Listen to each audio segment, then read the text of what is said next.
একজন আব্দুল জব্বার মণ্ডল আছে বলেই লক্ষ লক্ষ মানুষ ভেজালমুক্ত খাবার পাচ্ছে।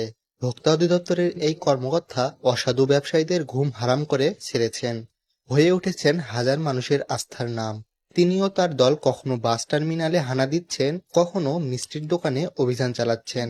সকাল, দুপুর কিংবা রাত আব্দুল জব্বার মণ্ডল তার দলসহ হানা দেন অসাধু ব্যবসায়ীদের আস্তানায়। তিনি বছর জুড়ে দাপিয়ে বেড়ালেও ঈদ, পূজা সহ বিশেষ সময়গুলিতে তার ব্যস্ততা যেন বেড়ে যায়।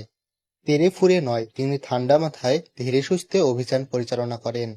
জরিমানা দেওয়ার সময় ব্যবসায়ীদের ব্যাখ্যা করে বুঝিয়ে দেন কেন তিনি জরিমানা করলেন। অধিদপ্তরের এই কর্মকর্তা পড়াশোনা করেছেন কুষ্টিয়ার ইসলামিক বিশ্ববিদ্যালয়ে। কর্মজীবনে আব্দুল জব্বার মণ্ডল কখনো আপোস করে চলে না। তাই ভেজালের বাজারে সাধারণ মানুষের ভরসা বলতে আছে এই ভোক্তা অধিকার সংরক্ষণ অধিদপ্তর। আর আব্দুল জব্বার মণ্ডলের মতো কর্মকর্তা ভোক্তা অধিদপ্তরের মধ্যে সাধারণ মানুষের আস্থা মজবুত করেছেন।